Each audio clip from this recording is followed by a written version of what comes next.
Allah Subhanahu wa taala janjikan mahabbahnya kepada kita dengan syarat kita berittiba kepada Rasul Muhammad. Lalu muncul pertanyaan, lalu apa itu ittiba dan apa sih yang mesti diittibakan? Kan begitu ya. Banyak dari orang yang salah memahami konsep ittiba, bahwa kata mereka ini berittiba kepada Rasul itu dalam berpenampilan, hanya dalam berjalan, dalam berjenggot, dalam bercelana, dalam berkerudung, dalam bercadar. Apa itu ittiba pada Rasul?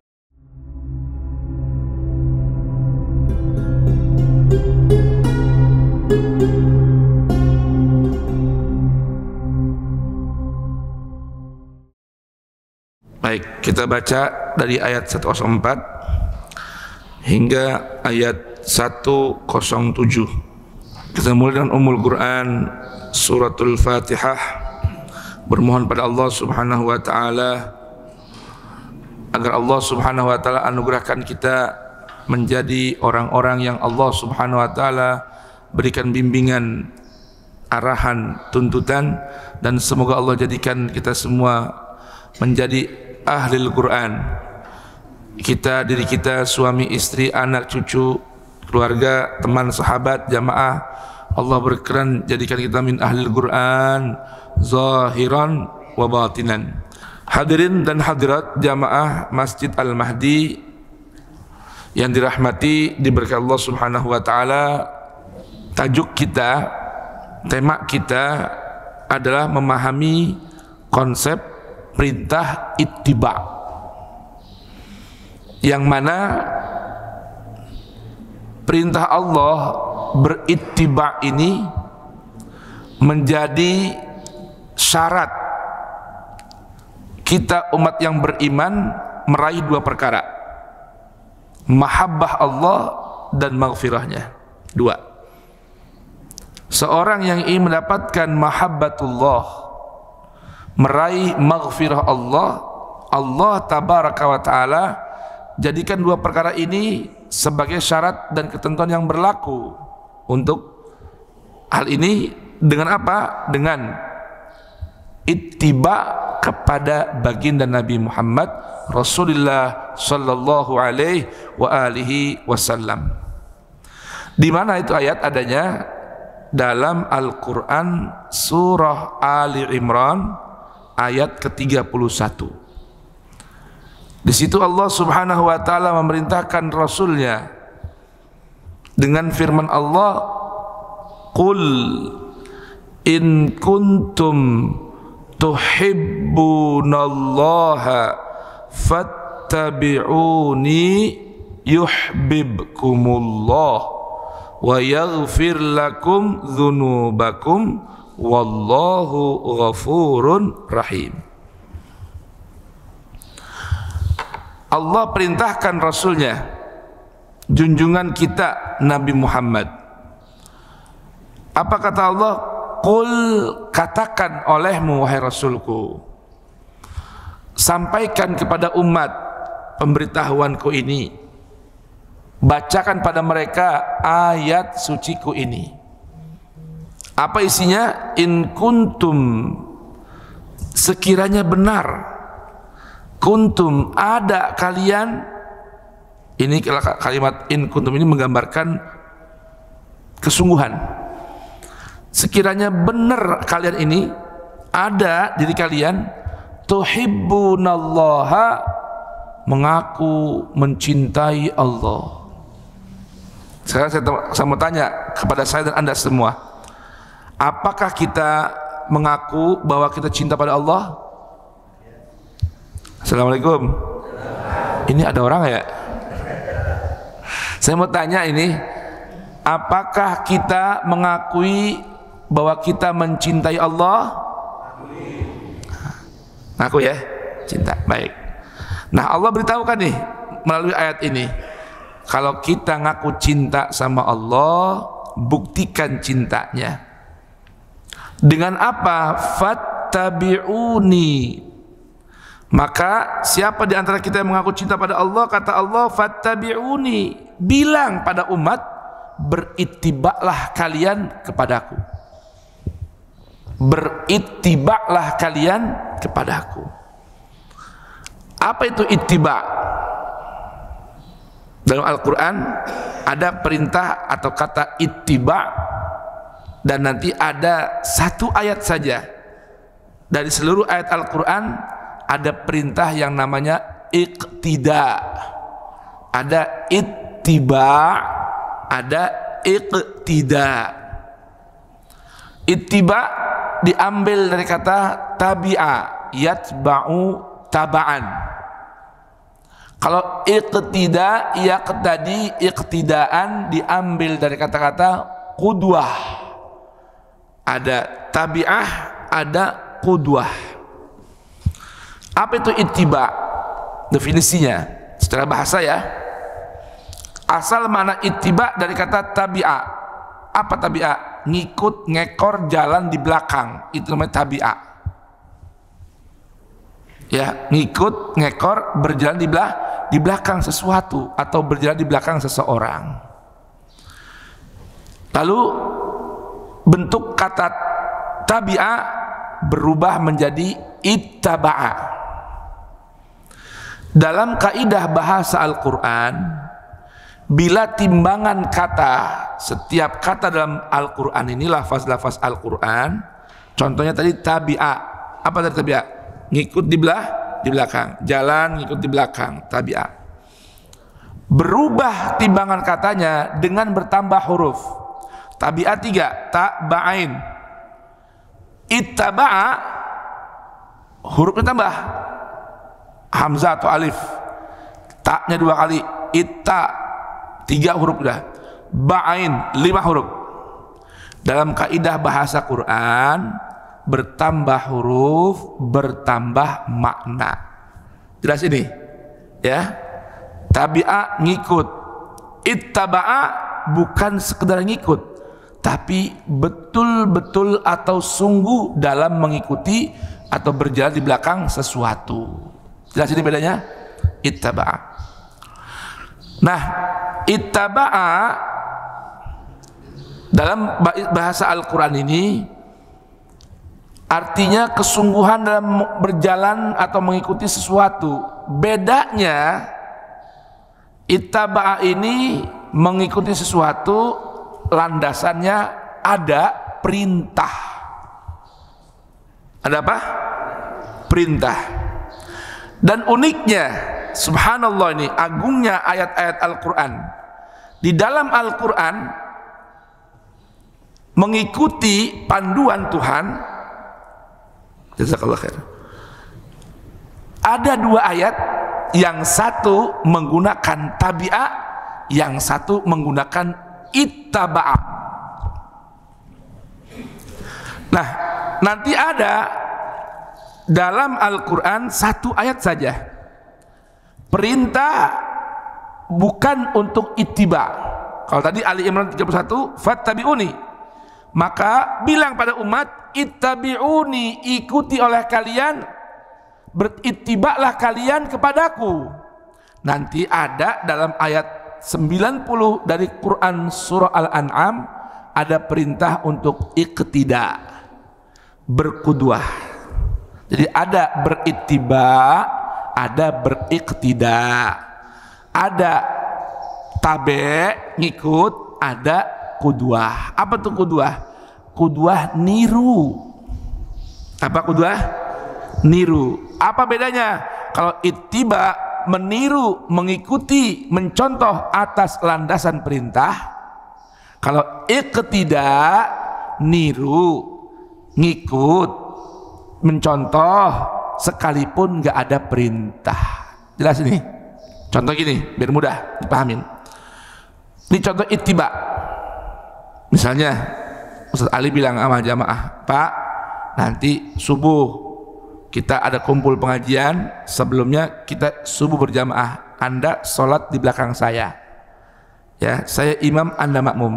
Nah, ini perintah ini lalu diikuti oleh jamaah, namanya jamaah berittiba kepada perintah. Jelas ini? Kalau iqtidak, ya iqtidak, ikut di belakang, tapi nggak ada perintah. Contoh, tadi habis Ustadz Ali ngimamin sholat, ada jamaah ketinggalan 1 rakaat, datang tengah-tengah dia, tapi dia ngikut perintah Habib Ali, ntar kita subuh jamaah, dia terlambat, tinggal dapat 1 rakaat. Tahu-tahu habis imam rapi sholat, jamaah naik 1 rakaat nambah, ada lagi jamaah 1 datang nyusul di belakang. Nah, nyusul di belakang ngikutin jamaah yang tertinggal tadi, itu namanya beriktidak. Ngerti? Karena datang nggak ada perintah, hanya ngikut berjamaah saja, niru, nyontoh. Ada lagi contoh, misal nih saya berpakaian seperti ini, pakai sorban kalau lagi mau ngajar, ya pakai rida ketika mau pengajian. Guru saya nggak nyuruh begini, cuman saya niru aja, demen lihat guru saya kalau ngajar rapi kayak gini. Nah, itu nirunya saya berpakaian, berpenampilan seperti guru, namanya apa? Iqtidak. Jelas nih? Nah, ya sekarang kembali ke ittiba. Dalam 2 ayat Al-Quran, yang satu Al-Baqarah ayat 28, yang satu Toha, Quran Surat Toha ayat 123, Allah menggunakan pesan kepada Adam dan kita anak turun Adam untuk bertabe dan berittiba kepada panduan Quran. Allah berfirman, fa imma ya'tiyannakum minni hudan faman tabi'a hudaya. Kata Allah dalam Quran surah Al-Baqarah ayat 28, kalau di saat sudah datang pada kalian dari mana? Dari sisiku Allah, hudan, petunjuk, bimbingan dan arahan. Maka faman tabi'a, siapa yang mau ngikutin hudaya, bimbingan dan panduanku, Allah berjanji la khaufun alaihim, Allah hilangkan rasa takut, wala hum yahzanun, dan mereka nggak akan tertimpa kesedihan. Di ayat 123 dari Quran surah Toha, Allah gunakan redaksi yang berbeda. Kalau tadi ngikut doang, ngikut aja, dijamin kalau orang ngikutin Quran, ngikutinnya biasa aja, dijamin Allah hilang rasa takut, Allah tidak akan kenakan dia rasa sedih, tidak akan timpakan dia kesedihan. Lain halnya dengan pesan Allah kepada Adam dan anak turun Adam dalam Quran surah Toha ayat 123, kata Allah, fa imma ya'tiyannakum minni hudan famanittaba'a, siapa yang sungguh-sungguh ngikut berjalan di belakang perintah Quran, hudaya, bimbinganku, Allah jamin 2 perkara lagi, fala yadillu, hidupnya nggak akan bingung, nggak akan galau, nggak akan tersesat jalan, wala yashqa, dan nggak akan cilaka, nggak akan merugi, dan nggak akan hancur hidupnya kalau dia mau sungguh-sungguh ngikutin panduan Allah. Nah, kaitan dengan Ali Imran ayat 31, ketika tadi Allah katakan, jika kalian betul sungguh mengaku cinta kepada Allah, maka buktikan cintamu dengan apa? Dengan berittiba kepada Nabi Muhammad, berittiba kepada baginda Rasul Muhammad sallallahu wasallam wa baraka alaih. Lalu apa yang dimaksud ittiba? Karena di ayat ini Allah janjikan yuhibbukumullah wa yaghfir lakum dzunubakum, Allah akan mencintai kalian dan Allah akan berikan ampunan buat kalian. Dahsyat ini. Dengan berittiba, Allah berikan jaminan 2 perkara. Apa itu? Cinta Allah dan ampunan Allah. Jangankan ampunan, dapat cinta Allah aja cukup udah hidup kita.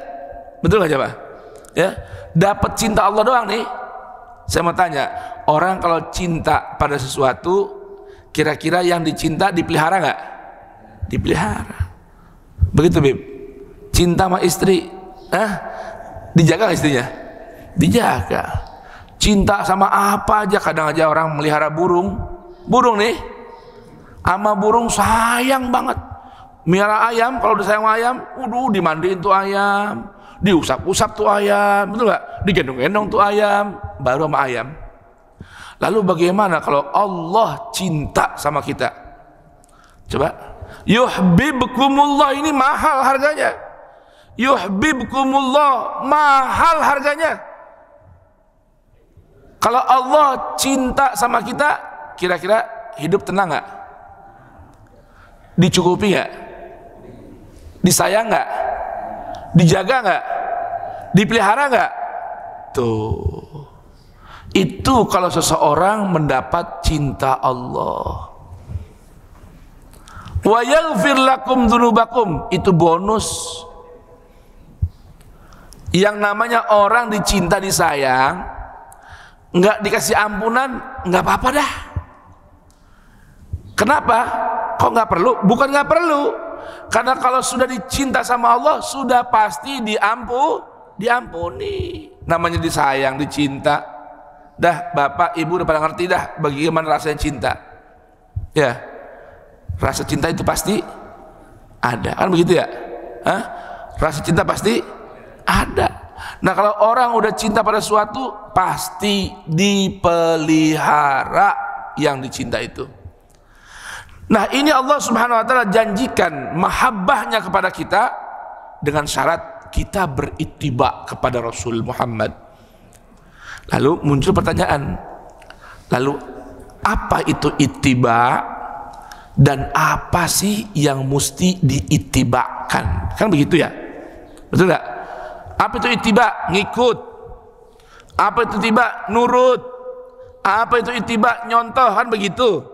Nyontoh siapa? Karena Allah perintahkan fattabi'uni, ya berittibanya kepada Rasul. Fattabi'uni, ngikutnya sama Rasul. Lalu sekarang apa yang diittibakan oleh kita, wajib berittiba kepada Rasul? Apa kira-kira? Al-Quran menjelaskan, ini kajian kita, supaya kita nggak salah paham.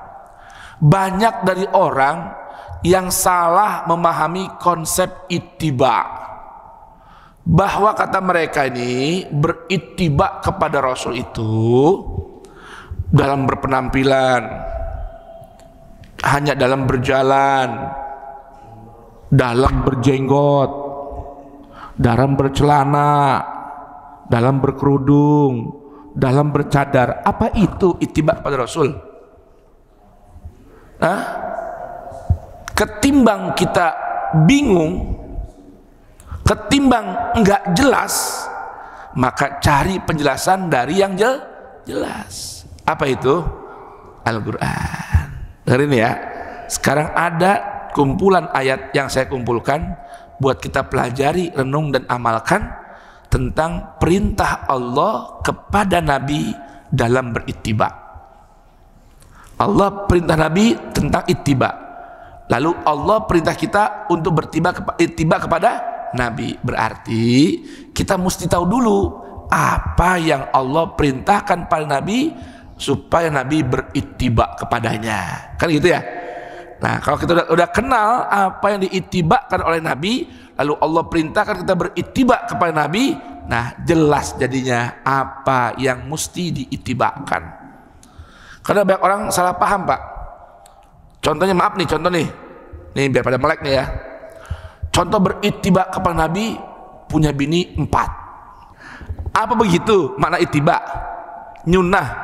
Nah, sekarang Allah nyuruh Nabi berittiba pada apa ya? Dengarkan Allah berfirman, ittabi' ma uhiya ilaika mir rabbik la ilaha illahu wa a'rid 'anil musyrikin. Rasul, ittabi', berittibalah. Nabi, ikuti olehmu. Rasul, ikuti olehmu. Baik, apa yang Nabi mesti ikuti? Apa yang Nabi mesti berittiba? Kata Allah, ma uhiya ilaika min rabbik. Tuh, Nabi, beritibaklah engkau kepada apa ya? Wahyu Allah. Nabi disuruh beritibak kepada Al-Quran. Berarti ayat Quran surah Ali Imran 31 yang memerintahkan kita demi meraih mahabbah dan ampunan Allah beritibak kepada Nabi, terjemahnya begini: fattabi'uni, maka ikuti oleh kalian apa yang aku ikut padanya. Fattabi'uni, beritibaklah kalian pada apa yang aku beritibak padanya. Jelas ini? Apa yang Nabi jadikan itibak? Wahyu Allah. Apa yang Nabi beritibak padanya? Al-Quran. Jadi arti fattabi'uni, agar kita dapat cinta Allah dan ampunannya, wajib beritibak kepada Nabi terhadap apa yang Nabi beritibak padanya, yaitu Al-Quran. Jelas ini? Jelas? Ada berapa ayat dalam Al-Quran? Dalam Al-Quran ada 6 ayat. Ada 6 ayat yang memerintahkan Nabi untuk beritibak padanya, ya, beritibak kepadanya. Satu tadi Quran surah Al-An'am 106. Yang kedua Quran surah Yunus ayat berapa? Ayat 109. Tadi Al-An'am 106, halaman 141. Yang kedua Quran surah Yunus ayat 109. Kembali pada tadi, habiskan ayat yang tadi pertama. Beritibaklah engkau wahai Rasul kepada apa yang telah diwahyukan Tuhanmu padamu. La ilaha illahu, tidak ada ilah kecuali Dia. Wa a'rid, dan pergi menjauh, tinggalkan, belakangi olehmu orang-orang musyrik. Dah, tinggalin perilaku orang musyrik. Cukup engkau beritibak kepada Al-Quran, jangan ikuti keinginan mereka orang-orang musyrik. Yang kedua, Quran surah Yunus ayat 109. Di mushafnya halaman 221. Allah berfirman kepada Rasul, wattabi' ma yuha ilaik wasbir hatta yahkum Allah wa huwa khairul hakimin. Tuh, ittabi', beritibaklah engkau wahai Rasul pada apa? Ma yuha ilaik, pada apa yang diwahyukan padamu. Tuh, wasbir, dan bersabarlah dalam beritibak kepada wahyu Allah, hatta yahkum Allah, sehingga Allah menetapkan keputusan, wa huwa khairul hakimin, Allah sebaik-baik pemberi keputusan. Tuh. Ayat yang kedua, Nabi disuruh ittiba kepada apa ya? Wahyu Allah. Mana dalil yang ketiga? Nih, Quran surah An-Nahl ayat berapa? Ayat 123. Halaman di mushafnya berapa tuh? Allah berfirman, "Tsumma auhayna ilaika an ittabi' millata Ibrahim hanifa wa ma kana minal musyrikin." Kemudian kami wahyukan pada dirimu wahai Rasulku Muhammad, untuk apa? Ittabi' millata Ibrahim hanifa, ikuti olehmu millah Ibrahim yang lurus, dan Ibrahim bukanlah termasuk orang-orang yang berbuat syirik. Quran surah An-Nahl ayat 123 halaman 281. Tuh. Coba tuh lihat. Sekarang Nabi disuruh oleh Allah untuk apa? Berittiba kepada Nabi Ibrahim dalam apanya? Dalam millahnya. Millah biasanya diterjemah mushaf itu agama. Namun makna millah sebetulnya bukan beragama. Namun arti millah tata cara dan gaya serta sepak terjang dalam beragama. Tuh. Kalau ad-din agamanya, millah tata cara sepak terjang dalam beragama. Jadi ketika Nabi diperintahkan untuk berittiba kepada millah Ibrahim, Ibrahim ini punya ciri. Apa cirinya? Ciri beliau dalam beragama sangat tulus, pasrah sepenuh jiwa raga kepada Allah. Lihat, Ibrahim itu kan jamaah sekalian dikenal dengan seorang nabi yang sejak muda, sejak sebelum menerima wahyu, seorang yang sangat berpikir kritis. Pokoknya urusan beragama mesti logis. Tuh.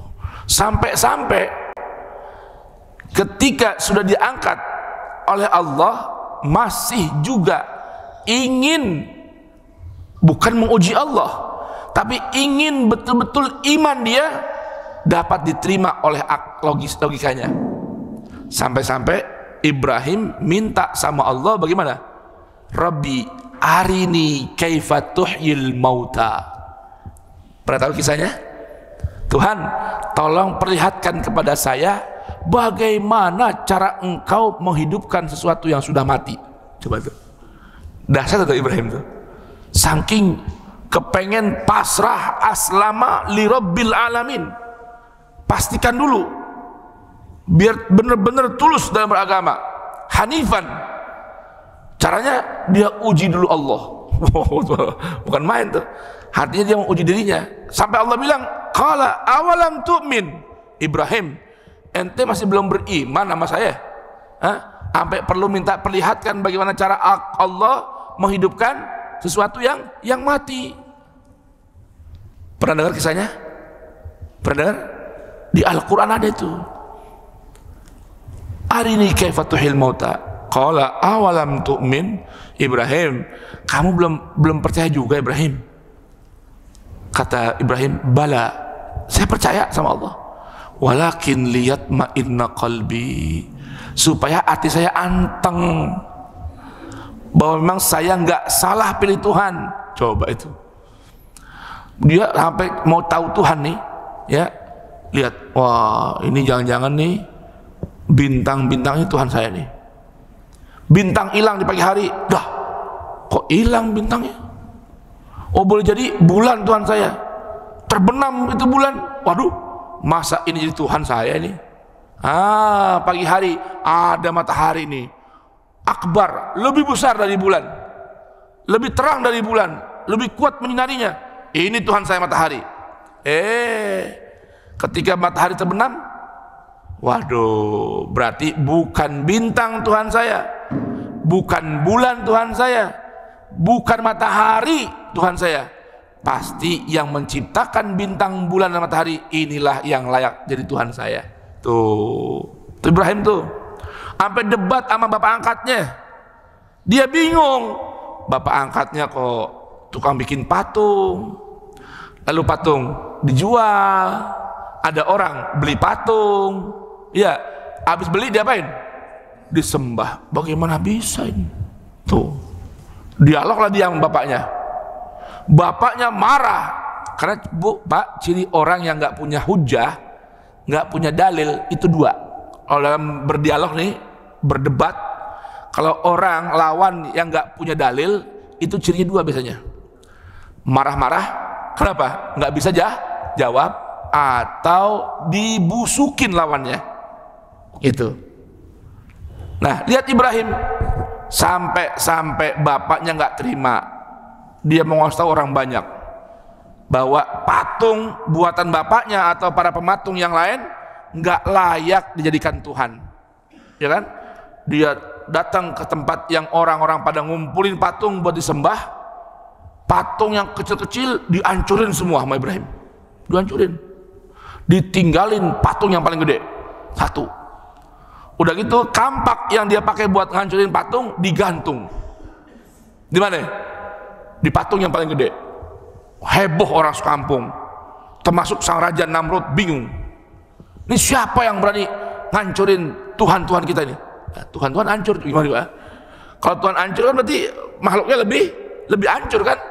Tuh, ini Ibrahim lihat, ya, lihat tuh cara beragama Ibrahim tuh. Cara beragama itu namanya millah Ibrahim. Cara beragama Ibrahim itu apa? Caranya pastikan kita nggak salah pilih Tuhan dengan logika, dengan akal yang Allah anugerahkan. Itu namanya cara beragama, millah Ibrahim. Akhirnya kisah tadi bagaimana? Raja dengar laporan orang-orang, katanya yang rusakin, yang ngancurin patung-patung Tuhan ini seorang pemuda, fatan yuzkarulahu Ibrahim, namanya Ibrahim. Tuh, panggil dia, raja, bawa ke sini. Dipanggil Ibrahim. Ibrahim orang yang pemberani, lihat, karena dia semua mikir nggak logis ini, akal nggak terima. Ibrahim, apa benar kamu yang rancurin patung-patung Tuhan kita ini? Kata Ibrahim, is'al kabirahum. Coba tanya yang paling gede tuh. Tuhan di lehernya ada apa? Ada kampak. Nah, bisa jadi dia yang hancurin tuh, karena kampaknya sama dia tuh. Jadi buktinya itu ada digantung lehernya. Semua bingung. Lah, bagaimana judulnya? Hah? Bagaimana judulnya? Nanya patung. Ibrahim, lu gila lu ya? Gila lu. Masa suruh tanya sama patung? Lah, ente semua lebih gila lagi. Udah tahu patung nggak bisa ngomong, nggak bisa dengar, disembah. Tuh, ini namanya nih cara Ibrahim dalam beragama, disebut dengan millah Ibrahim. Jelas ya? Kalau diterjemah Quran memang millah Ibrahim, agama Ibrahim. Sebetulnya bukan agama. Millah itu tata cara, sepak terjang dalam beragama. Baru tahu arti millah Ibrahim itu? Biasanya kita apa? Millah Ibrahim artinya apa? Agama Ibrahim. Agama Ibrahim Islam, udah ketahuan. Tapi millah itu tata cara Ibrahim dalam beragama. Itu yang Allah perintahkan Nabi Muhammad untuk berittiba. Selain itu enggak, cuma ikut dua doang. Allah perintahkan Rasul berittiba pada dua perkara. Pertama, ittiba kepada wahyu Quran. Yang kedua, ittiba kepada tata cara beragamanya Ibrahim. Tuh. Maka berarti umat Nabi Muhammad ketika Allah perintahkan tadi dalam Quran surah Ali Imran ayat 31, fattabi'uni, apa artinya? Berittibalah kepadaku pada apa yang aku berittiba padanya. Nabi Muhammad berittiba pada apa? Pada dua hal. Yang pertama Al-Quran, yang kedua berittiba kepada millah Ibrahim. Satu ayat lagi nih. Ini ayat terdapat dalam Al-Quran surah Qiyamah, halaman ayat 75 hingga 18 di halaman 577. Kita cukup comot satu ayat aja.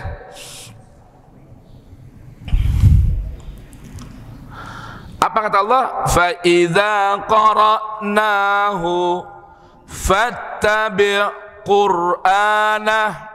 Bukan 75, ayat ke-18, surah 75 ayat 18, surah Al-Qiyamah, halamannya 577. Tuh, ini bukti lagi nih. Kalau tadi Allah gunakan kata wahyu, di sini sekarang gunakan kata Quran. Fa idza qara'nahu, maka apabila kami sudah bacakan Al-Quran kepadamu Rasul, maka kewajiban Rasul fattabi' Quran. Nah, ikuti bacaan Quran itu. Nah, berarti arti ittiba kepada Rasul apa? Ngikutin Rasul dalam mengikuti Al-Quran. Jelas ini? Jelas? Baik.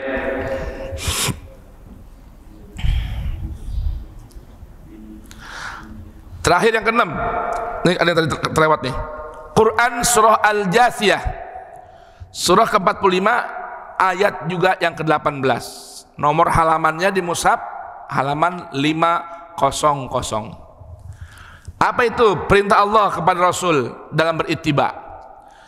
Tsumma ja'alnaka ala syari'atin minal amri fattabi'ha wa la tattabi' ahwa'al ladzina la ya'lamun. Habib. Nih, jadi Nabi diperintah sama Allah ngikutin syariat Allah. Ikut apa? Syariat Allah. Apa syariat tuh? Undang-undang. Apa tuh syariat? Aturan. Allah bilang kepada Rasul, "Tsumma ja'alnaka 'ala syari'atin minal amri." Kemudian Rasulku, kami telah jadikan dirimu berada di atas aturan perintahku, undang-undang dari perintahku, maka fattabi'ha, ikuti olehmu syariatku. Wala tattabi', jangan kamu ikuti ahwa alladzina la ya'lamun, keinginan orang-orang banyak yang tidak memiliki ilmu. Tuh, Nabi disuruh ikutin syariat, Nabi dilarang ikutin keinginan orang-orang yang nggak punya ilmu. Maka kita ketika Allah perintahkan fattabi'uni, ikuti syariat Allah. Jangan ikuti keinginan orang yang tidak memiliki ilmu dari Allah. Dah 6 ayat nih tentang ittiba'nya Rasul kepada Allah. Nah, jelas ya nih jemaah? Jelas nih? Baik, sekarang saya akan bacakan nih 4 ayat. 4 ayat tentang apa? Kalau tadi 6 ayat tentang perintah Allah kepada Nabi dalam berittiba, sekarang 4 ayat ini larangan Allah kepada Nabi dalam berittiba. Jelas tuh Al-Quran tuh ya. Ini biar kita ngerti nih mana ittiba nih. Jadi ittiba tuh bukan yang dipahami oleh orang banyak. Itu ada perlu pelurusan pemahaman tersebut. Ittiba itu jelas. Agama ini bukan abu-abu. Agama ini satu hal yang jelas. Maka kita harus jelas juga dalam memahami satu ajaran. Kira-kira ngerti? Coba tadi itu 6 ayat ada nggak urusan perintah atau ittiba sama jenggot? Ada nggak? Ada nggak itu perintah urusan Nabi suruh pakai celana cingkrang? Nggak ada. Hah? Yang ada suruh ngikutin tata cara gaya beragamanya Ibrahim. Ibrahim punya gaya beragama apa? Yang namanya satu ajaran terkait dengan ketuhanan harus sesuai dengan akal sehat. Tuh. Maka sesuatu yang nggak sesuai dengan akal sehat lalu di atas namakan agama perlu ditanya lagi. Ngerti nggak nih? Tanya sama gurunya. Contoh banyak kan, Mas kasih contoh banyak tuh bulan lalu. Hah? Contoh tentang apa? Masalah waris. Yang nih? Hah? Masalah waris. Kemarin ada satu jamaah dari Kalimantan. Dia tinggal di Bandung. Diundang ke Kalimantan sama keluarga. Ngapain? Mau ngatur waris. Mau ngatur waris. Warisan siapa? Warisan nenek. Warisan apa? Nenek. Neneknya udah meninggal, baru meninggal dunia. Dia cucu dari anak laki-laki si nenek. Paham gak kira-kira? Dia ini laki-laki nih, yang di Bandung nih, cucu dari anak laki-laki si nenek. Jadi apa? Si nenek punya anak laki. Siapa laki tuh? Bapaknya dia. Benar gak? Dia cucunya. Nah, cuma bapaknya ini meninggal lebih dulu dari si nenek.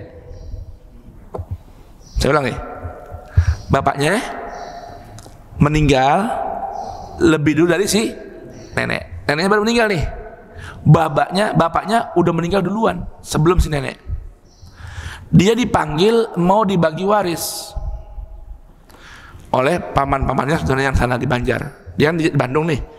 Nah, dia cuma dapat bagian kerahiman. Tahu apa namanya? Apa itu kerahiman?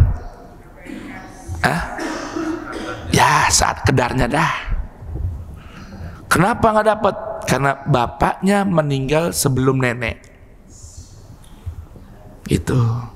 Dia bingung, nanya sama saya, Ustadz, ini bener nggak?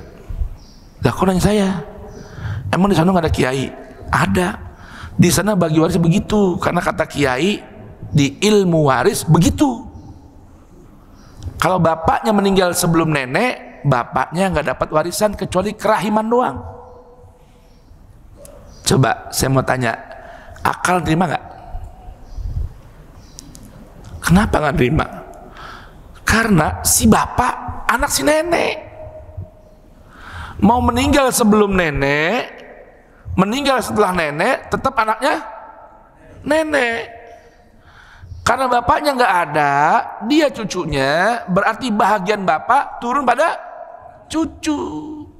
Nggak ada dasarnya dalam Al-Quran. Kalau ada anak si nenek meninggal sebelum nenek, lalu cucunya nggak dapat dari harta nenek kecuali kerahiman, nggak ada. Bagian anak tetap bagian anak. Kalau si bapaknya masih hidup, cucu nggak dapat. Kenapa? Terhalang sama bapaknya, anak si nenek. Lah kalau bapaknya nggak ada, berarti turun ke siapa? Ke cucu, jatah anaknya nenek. Jelas ini? Tuh. Enggak, sunnahnya begitu. Dari mana sunnahnya begitu? Di Al-Quran nggak ada. Namanya anak tetap anak, ke bawah. Namanya orang tua ke atas. Jelas ini? Ya. Tuh. Buktinya apa? Buktinya kalau si anak meninggal, orang tua masih hidup, orang tua masih dapat jatah dari anak, artinya anak. Tuh. Nih, salah memahami konsep ittiba. Sekarang kira-kira udah jelas belum Bapak nih? Apa itu konsep ittiba? Ittiba itu satu, ittiba kepada wahyu atau kepada Quran. Kedua, ittiba kepada syariat Allah yang Allah jelaskan dalam Al-Quran. Tiga, ittiba kepada tata cara beragamanya Ibrahim. Itu doang tuh mana ittiba. Berarti fattabi'uni, berittibalah kepadaku Muhammad Rasulullah. Kalian ini semua ittibalah kepadaku dalam apa? Dalam tiga perkara tadi. Ittiba pada Quran, ittiba kepada syariatnya Allah yang Allah jelaskan dalam Al-Quran, ittiba kepada tata cara beragamanya Ibrahim. Itu doang, nggak ada yang lain. Jelas ini? Jelas ya? Baik. Lalu bagaimana urusan pakai sorban? Lalu bagaimana urusan pakai tongkat? Lalu bagaimana urusan pakai melihara jenggot? Lalu bagaimana urusan poligami? Lalu bagaimana urusan cingkrang? Nah, ini yang perlu kita pahami nih. Itu semua bila tidak ada perintah tegas dalam Al-Quran, apa yang jadi kebiasaan hidup Nabi, tata cara hidup Nabi, rutinitas baginda Nabi, kita ngikutin dalam rangka qudwah. Lihat ini, paham gak tadi? Tadi ada qudwah kan? Iqtida, niru Nabi, niru Nabi, niru Rasul cara berjalannya, niru Rasul dalam berpakaiannya, niru Rasul dalam berpenampilannya, niru Rasul dalam tata cara berumah tangga. Itu namanya iqtida. Apa namanya? Iqtida. Bila ada perintah dari Al-Quran namanya ittiba. Bila tidak ada perintah dari Al-Quran, namun demi cinta kita kepada Nabi mau niru segala hidup Nabi, namanya apa? Iqtida. Ittiba ditinggalkan dosa, iqtida ditinggalkan nggak ngapa-ngapa. Jelas Pak? Jelas ini? Lalu bagaimana maksud sunnahnya Rasul? Arti sunnah yang perlu kita pahami lagi, jangan salah paham. Apa itu sunnah? Sunnah itu praktek Nabi dari perintah Quran. Adapun informasi tentang keutamaan segala sesuatu yang mengatasnamakan Nabi, namun tidak ada perintahnya dalam Al-Quran, kita boleh ikutin dalam rangka meniru, mencontoh Nabi. Ditinggalkan nggak ada dosa. Oh, Nabi dikenal orang yang suka melihara jenggot. Jenggotnya segini, seukuran segini tangan, lebih dipotong, jenggot disisir. Ikutin Nabi, ikutin. Dapat nggak pahala? Dapat. Dari kecintaan kita niru gaya Nabi. Kalau saya nggak melihara jenggot, kalau saya nggak bisa punya jenggot, dosa nggak? Kagak. Karena memang nggak ada perintah dari Al-Quran urusan jenggot. Ngerti nih? Oh, disebutkan dalam riwayat Nabi pakai celana di atas mata kaki, tanda kutip cingkrang, enggak ngeloyor sampai bawah, enggak nyengser sampai bawah. Lalu kita mau ikut begitu, boleh. Dapat nggak pahala? Dapat. Dari apa? Senangnya kita bergaya seperti Nabi. Lalu kalau saya nggak nyaman pakai celana sampai di atas mata kaki, apalagi sampai naik setengah betis kayak sinyo. Tahu gak sinyo? Nah, sinyo. Sinyo, tahu sinyo? Ada tahu gak sinyo? Ini orang Depok nih sinyo. Dulu Depok tuh kampungnya orang Belanda, ya nggak? Yang udah menikah campur dengan orang lokal. Nah, bule Belanda, blasteran lokal namanya sinyo. Tuh. Sinyo dulu kalau pakai celana dia mesti di atas mata kaki, setengah betis. Sisanya kaos kaki. Tuh, ngerti nih? Ngerti ya? Jadi kalau ada orang bilang sunnah sinyo, bilang gitu. Enggak, kalau ada orang, ente kenapa tuh? Karena ente pengen ke bawah. Bid'ah, tahu nggak? Neraka lo, neraka. Lu pakai apa itu? Sunnah Nabi, bukan sunnah Nabi, sunnah sinyo, bilang itu. Ngerti ya? Ya. Nah, kalau orang nggak nyaman dengan celana sinyo, cingkrang tadi, lalu celananya panjang ke bawah, nggak dosa. Kenapa? Karena memang nggak ada perintahnya dari Al-Quran. Loh, di Al-Quran bukan ada. Di Al-Quran ada urusan berpenampilan, ada urusan berpakaian dengan catatan tidak berpakaianlah orang sombong. Innallah la yuhibbu kulla mukhtalin fakhur. Siapa mukhtal? Orang yang sombong dalam berjalan. Siapa fakhur? Orang yang sombong dalam berpenampilan. Tuh, ngerti gak nih? Kalau orang pakaian yang disebutkan dalam riwayat hadis Nabi berpakaian seperti itu, Nabi pakai sorban, ada sorban gede, lebih gede dari ban Vespa misalnya. Oh, ada hadisnya, pakai begitu, boleh. Pakai cincin Nabi, oke. Ya, pakai sorban reda Nabi, oke. Tapi berpenampilan untuk kesombongan, nih, biar tahu nih, gue nyunah nih, itu namanya mukhtalin fakhur juga. Itu namanya ainul bid'ah. Tidak ada sunnahnya itu. Jelas ya? Baik. Ente punya bini berapa ya? Atuh. Enggak nyunah ente. Aneh dong, bini 4. Wallah. Hah? Emang kenapa ente punya bini 4? Sunnah dari mana? Bu, Pak, berpoligami itu bukan sunnah. Saya ulang ya. Berpoligami itu bukan sunnah. Salah nih orang yang bilang poligami sunnah. Mau itu Habib, mau Kiai, mau Ustadz, kalau dia berpoligami dengan dalil sunnah, tidak ada. Kalau urusan berpoligami, mau ikut sunnah Nabi, ya, yang dipahami oleh orang, sunnah Nabi berpoligami, Nabi istrinya lebih dari satu, iya, tapi Nabi nggak menikah berpoligami setelah istrinya meninggal dulu. Jadi kalau mau nyunah dalam berpoligami, tunggu bini meninggal dulu. Baru nanti kawin lagi 2, 3, 4. Jelas kan nih? Jadi poligami itu mubah, hal yang dibolehkan saja. Ngerti kan nih? Kalau orang berpoligami, dalilnya pakai Quran surat An-Nisa, ya, fankihu ma tabalakum minan nisa'i masna wa thulatsa wa ruba, itu salah dalam berdalil. Paham nih sama?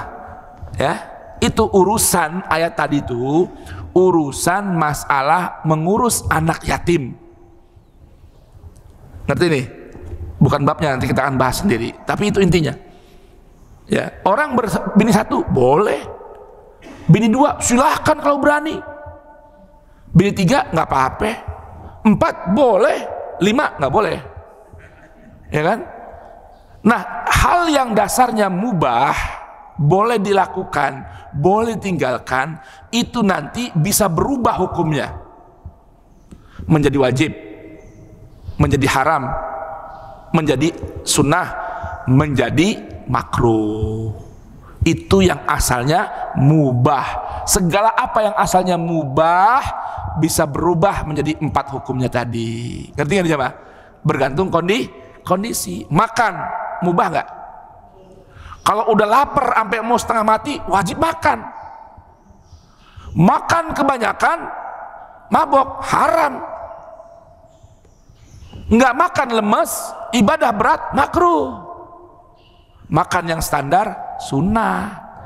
Dengan makan kuat ibadah, bikin ngaji, habis makan bukan tidur, bergerak, mengaji, mengajar, itu jadi sunnah tuh makanannya. Itu segala yang mubah, ya, itu nanti bisa berubah menjadi 4 hukum bergantung kondisi. Kalau yang asalnya udah perintah, wajib dikerjakan. Itu, ngerti ya? Itu gambarannya. Bisa paham ya Pak ya? Tuh. Nah, jadi kira-kira hari ini dapat nggak ilmu tentang ittiba? Dapat ya? Ittiba yang dimaksudkan oleh Allah, perintah ittiba dalam Ali Imran 31, berittiba kepada Nabi dalam hal apa yang Nabi berittiba kepadanya. Apa itu? 3 perkara. Berittiba kepada wahyu Al-Quran, berittiba kepada undang-undang syariat Tuhan, berittiba kepada tata cara dalam beragama seperti yang dilakukan oleh Nabi Ibrahim. Jelas kira-kira? Jelas ya? Tuh. Baik, sekarang tinggal waktu masih ada 10 menit lagi ke depan, kita baca 4 ayat dari Al-Maidah tentang larangan Allah kepada Nabi dalam berittiba. Tuh, nanti ada pemberitahuan Allah tentang Nabi dalam berittiba. Nanti ada lagi perintah Allah kepada kita dalam berittiba. Sekarang 2 tema dulu aja. Tadi yang pertama temanya apa? Perintah Allah kepada Nabi dalam berittiba. Sekarang bab yang kedua, larangan Allah kepada Nabi dalam hal ittiba. Apa yang nggak boleh Nabi berittiba tuh? Dengarkan ini. Quran surah Al-Maidah. Yang pertama ayat 48, yang kedua ayat 49. Mushafnya halaman 116. Tafadhol Habib Ali, kita buka, kita baca. Yang pertama nih ayat 48. Kita baca. Dengarkan Allah berfirman kepada Nabi, kepada Rasul. Wa anzalna ilaikal kitaba bil haqq musaddiqan lima baina yadayhi minal kitabi wa muhaiminan alaih fahkum bainahum bima anzalallah wa la tattabi', ini larangannya nih, wala tattabi' ahwa'ahum amma ja'aka minal haqq. Segitu dulu aja, kalau habis kepanjangan. Allah bilang prolognya nih, bilang sama Rasul, kami telah turunkan Al-Quran kepadamu membawa nilai-nilai kebenaran. Jelas ini? Jelas. Jadi kalau kita mau banyak baca, nih tolong dong, aneh biar hidup tenang, baca apa ya? Bacaan buku yang paling dekat sama kita, Quran. Itu paling dekat sama kita. Itu baca dulu. Karena isinya apa? Nilai-nilai kebenaran. Mau tahu apa yang kita kerjakan ini salah apa benar? Baca Quran. Mau tahu apa yang kita omongin benar apa salah? Baca Quran. Mau tahu yang dilakukan orang, diomongin orang benar apa salah? Baca Quran. Kenapa? Karena Al-Quran Allah turunkan membawa nilai-nilai kebenaran.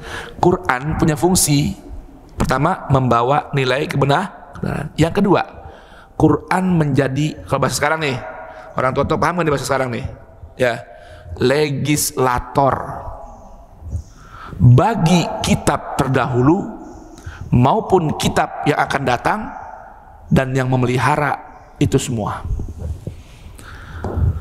Kalau bahasa legislator paham gak kira-kira? Yang melegalkan. Nah gini, biar gampang pahamin ya. Bapak dulu habis sekolah, yang pernah sekolah nih, apalagi kuliah, apalagi sekarang, biasanya kalau habis lulusan terima apa? Ijazah. Ijazah yang diterima asli atau fotokopian? Asli ya. Asli apa fotokopian? Yang fotokopian terima nggak? Ayo tanya. Terima nggak dari sekolah yang fotokopian? Terima nggak? Terima juga biasanya. Sepaket tuh, satu yang asli, berapa lembar yang fotokopian. Cuma nih, supaya yang fotokopian berlaku seperti yang asli, diapain namanya? Itu tuh. Al-Quran itu fungsinya yang ngasih stempel. Kitab-kitab lain yang sebelum Quran bener apa salah? Kalau dilegalisir sama Quran, bagaimana legalisirnya? Ajaran yang ada dalam Taurat, Injil, Zabur, kalau disebutkan ulang dalam Al-Quran, berarti kitab itu dapat apa? Legalisir dari Al-Quran. Lalu kitab Baina Yaday, kitab yang ada di hadapan Quran, yang lalu maupun yang akan datang. Setelah Quran, banyak kitab? Banyak, ada kitab hadis, kitab fikih, kitab tafsir, kitab mantik, kitab ini, kitab itu semua. Mau tahu itu kitab isinya bener apa kagak? Lihat Al-Quran melegalisir apa enggak. Kalau dapat yes, contoh hijau dari Quran, itu kitab boleh kita baca, boleh kita jadikan acuan walaupun bukan Quran. Ngerti nih? Tafsir mana yang boleh pakai? Yang punya sunnah apa Syiah? Wah, begitu katanya. Hadis yang mana dipakai? Yang Bukhari apa yang Al-Kafi punya Syiah? Buku-buku yang karya-karya manusia ini mau dari sunnah, Syiah, Mu'tazilah, NU, Muhammadiyah, ya, apa deh nama kelompoknya terserah. Kalau sesuai dapat contreng hijau dari Quran, boleh baca, boleh pakai. Kalau kagak dari siapa aja jangan dipakai. Pakai aja Al-Quran. Itu musaddiqon, namanya legislator. Jadi Al-Quran itu punya peran melegalisir kitab-kitab yang lain yang ada sebelum Quran atau yang datang setelah Al-Quran. Jangan dibalik. Sekarang banyak orang membalik ini Pak, Bu, masalahnya. Ente baca Quran jangan sampai salah paham. Terus gimana caranya? Ente harus buka tafsirnya. Tafsir yang mana? Tafsir yang ini. Kalau ente ikut tafsir ini, ente benar Qurannya. Kalau enggak ikut tafsir ini, salah Qurannya. Nah ini masalah ini. Ini jadi rusak ini. Harus setiap orang bikin tafsir sendiri-sendiri. Artinya nih, tiap kelompok punya tafsir sendiri-sendiri. Tiap kelompok punya riwayat sendiri-sendiri. Dan setiap kelompok pasti merasa paling benar dari kelompok yang lain. Kan begitu. Nah sekarang mau tahu kelompok mana yang benar. Nah gitu. Ya kan? Di sini ada orang NU, Muhammadiyah, Salafi, Kholafi, Sunnah, Syiah. Mana yang benar? Mana yang benar?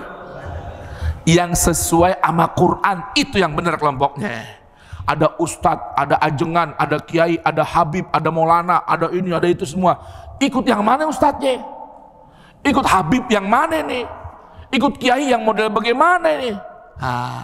Kiai yang ucapannya, kiai yang ajarannya, kiai yang perilakunya sesuai sama Quran, itu yang jadi ikutan. Habib yang mana Habib? Kan banyak nih, ada Habib Ali Al-Haddad, ada Habib Ali Ahmad Al-Ka'af, sekarang ada lagi Habib Imanuddin, tuh nggak mau kalah dia, ya nggak? Ada lagi Habib Fuad Pleret, tuh semua aku Habib sekarang, ya kan? Yang ini bilang palsu Habib, yang bener gua. Nah bagaimana sekarang nih? Semua bener salahnya jika sesuai sama Quran itu yang bener, nggak sesuai sama Quran itu nggak bener. dari manapun datangnya. Jelas, itu makna musaddiqan lima baina yadaik minal kitab wa muhaiminan alaih. Berikut Beb, lanjut Beb. Maka putuskanlah perkara mereka menurut apa yang diturunkan Allah. Nah, dengerin, Nabi aja, Nabi Rasul nih, disuruh sama Allah kalau memutuskan perkara harus sesuai dengan apa yang Allah turunkan padanya, yaitu Quran. Lah kita memutuskan satu hukum sesuai dengan kelompok kita, sekalipun nggak sesuai dengan Al-Quran. Salah benar? Salah. Rasul aja yang hebat, manusia pilihan, nggak sembarang orang, disuruh sama Allah, fahkum bainahum bima anzalallah. Nah, kalau namanya Rasul disuruh mutus perkara, biasanya ada apa ya? Ada perkara. Sekarang Nabi disuruhnya mutus perkara sesuai dengan Quran, tapi Nabi nggak boleh. Ada yang Allah larang sama Nabi. Apa Bib katanya Bib? Coba Bib, berikutnya Bib. Dan janganlah engkau mengikuti keinginan mereka dengan tingkatan-tingkatan yang telah datang kepadamu. Nah, dengerin, Nabi nggak boleh sama Allah, dilarang sama Allah berittiba, ngikutin keinginan orang-orang. Yang dengan mengikuti keinginan orang, Nabi meninggalkan Al-Quran. Tuh, itu yang Allah larang dalam berittiba.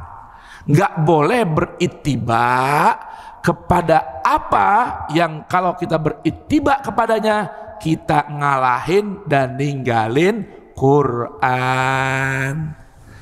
Karena ada istilah gini, kalau di teman-teman salafi namanya apa ya? Namanya ittiba salaf. Pernah dengar gak? Ittiba salaf. Sama di kalangan kita juga, muhibbin, habaib, ittiba salaf. Ngikutin orang dulu. Udah, mau selamat ikutin orang dulu aja deh, kan gitu. Ya kan? Tapi tiap kelompok punya salaf yang beda. Benar gak deh? Ya, Ahmad deh. Kita yang kalangan muhibbin dan habaib, siapa salafnya? Siapa salafnya? Faqih Muqaddam Muhammad bin Ali Ba'alawi, Habib Umar Sahibur Ratib, Habib Abdullah bin Al-Haddad, Al-Muhajir ilallah Ahmad bin Isa. Teman-teman Syiah punya salaf siapa ya? Para a'immah 12, kan gitu ya. Salafi siapa salafnya? Ibnu Taimiyah, Ibnu Qayyim, Ibnu Katsir, ya, Ibnu Abdul Wahab. Tuh, belum lagi yang grupnya abu-abu, punya salaf siapa? Abu ini, abu itu, abu janda, abu apa? Abu gosok, wah banyak punya. Nah, sekarang kalau gitu boleh nggak sih sebetulnya orang-orang dulu jadi ikutan, jadi ittiba, boleh nggak sih? Apa jawabannya? Cakep, ini nih jawabannya. Bapak cerdas banget, berarti ngaji bener nih. Boleh orang dulu jadi ikutan, yang penting ajarannya, tradisinya, budayanya sesuai dengan Al-Quran. Yang nggak boleh tadi, jangankan kita, Nabi nggak boleh ngikutin keinginan orang-orang. Mau orang sekarangnya atau orang dulunya, kalau keinginannya itu yang diikutin berseberangan dan meninggalkan, menjauh dari Al-Quran. Jelas ini? Jelas? Gimana? Ngaji Quran enak gak? Semua detail gak? Jelas semua. Itu begitu kalau ngaji kita kudunya. Jadi pulang ngaji gak abu-abu. Pulang ngaji, kata Ustadz kok begini ya? Emang apa? Kemarin Ustadz Sono lain ngomongnya. Jadi ikut yang mana Ustadznya nih? Ya bilang aja, kalau hari ini lu ngaji sama Ustadz ini, ikut yang ini. Besok yang sono, ikut yang sono. Bingung lagi di antara. Jadi mana yang benar nih ikutannya? Nah, kalau ngaji ada panduan jelasnya dari Allah, itu yang paling aman. Jadi Bapak nih pulang dari sini nggak bisa bilang kata Ustadz tadi, kata Tuan Guru begini-gini, nggak bisa. Saya cuma timbang bacain doang. Saya juga punya kewajiban ngikutin apa yang saya baca. Fattabi' Qur'ana. Itu kewajiban Allah buat saya dan buat Anda yang sudah mendengarkan bacaan Quran. Jadi ukurannya bukan Ustadz Ali, bukan ukurannya Ustadz Pawas, bukan ukurannya itu Ustadz Husain. Ukurannya omongan, penyampaian, pengajian yang sesuai dengan Al-Quran. Itu yang jadi ikutan. Jelas tidak? Nah, apalagi sekarang yang nggak boleh Nabi ikutin nih. Baik, kita buka lagi ayatnya. Al-Maidah ayat 49. Jadi 48 sekarang 49. Nomor 2 nih. Allah berfirman, wa anihkum bainahum bima anzalallah wa la tattabi' ahwa'ahum wahdharhum an yaftinuka an ba'di ma anzalallahu ilaik. Fadhal habibana. Ada yang ribut-ribut, ada yang bermasalah, laki bini gak akur, datang sama Nabi. Yang satu ngadu begini, yang satu ngadu begitu. Antara kabilah ribut, yang satu ngeklaim ini, yang satu ngeklaim itu. Nabi diperintah sama Allah, putuskan perkara mereka dengan apa yang Allah turunkan. Apa itu? Al-Quran. Udah. Kalau udah putusannya ini yang sampai dari kita dari Allah ini, Al-Quran ini begini, setiap orang yang berseteru wajib ngikutin. Manis atau pahit wajib ikutin. Terus. Dan janganlah engkau mengikuti keinginan mereka. Gak boleh Nabi ngikutin keinginan orang. Yang ada ngikutin keinginan Allah. Berikutnya Bib. Dan waspadalah terhadap mereka, jangan sampai mereka memperdayakan engkau terhadap sebagian apa yang telah diturunkan Allah. Hati-hati nih, jangan mudah untuk diadu. Ngikutin keinginan orang, ya, di lobi-lobi, akhirnya ninggalin keinginan Allah. Itu yang Allah larang kepada Nabi dalam berittiba. Ittiba'ul ahwa dan ittiba fitnah dengan meninggalkan Al-Quran. Baik. Yang ketiga sekarang, tinggal 2 ayat lagi nih, tanggung. Quran surah Al-An'am ayat 150. Apa yang Allah larang kepada Nabi?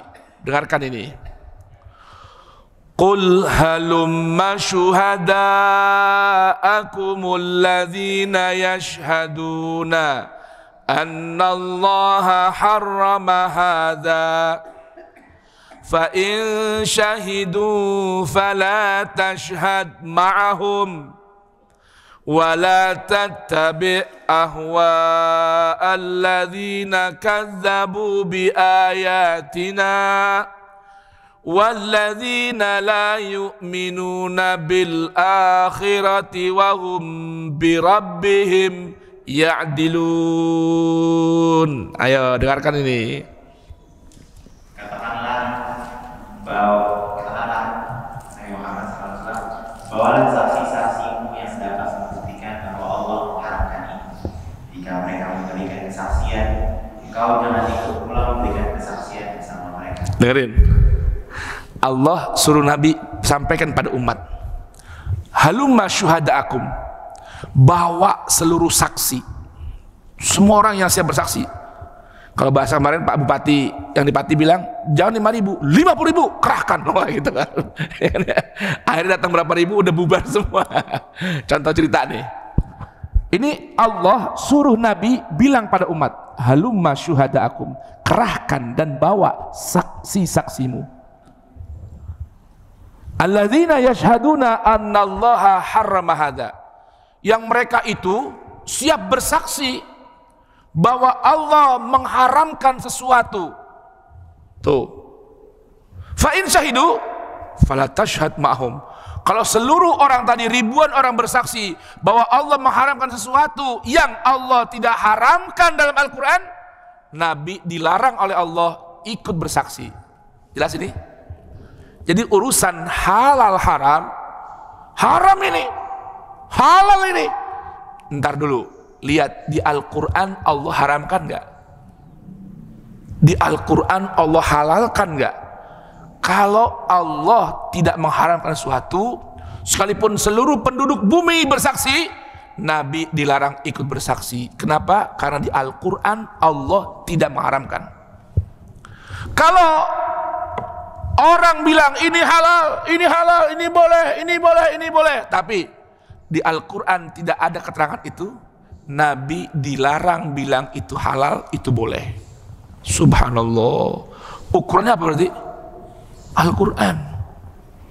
Gitu. Jelas ya? Jelas ini? Loh.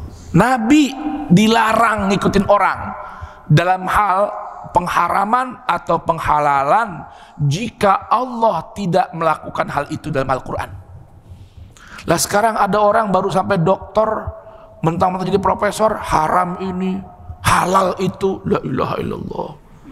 Coba tuh, jelas jangan nih, ya urusan hal haram, Nabi nggak boleh ikut-ikutan, harus sesuai arahan Allah dalam Al-Quran. Yang kedua, Habib, fadhal. Jangan kau ikuti keinginan orang-orang yang mendustakan ayat-ayat Kami dan orang-orang yang tidak beriman kepada akhirat dan mereka mempersekutukan. Yang kedua, dalam ayat ini apa? Nabi dilarang ikut-ikutan, dilarang ngikutin dan berittiba kepada 3 kelompok orang. Pertama, nggak boleh ngikutin keinginan orang-orang yang mendustakan ayat-ayat Allah. Pak, Bu, arti mendustakan bukan nggak percaya. Dia percaya bahwa isi Al-Quran itu benar, tapi dia nggak mau ikutin panduannya. Itu namanya orang yang mendustakan kebenaran ayat-ayat Quran. Yang kedua, yang Nabi nggak boleh ikutin keinginan siapa? Keinginan orang-orang yang nggak beriman dengan hari akhirat. Bapak, apa maksud nggak beriman pada hari akhirat? Bukan nggak beriman pada akhirat itu bukan orang nggak percaya sama akhirat, bukan. Dia percaya akhirat itu ada.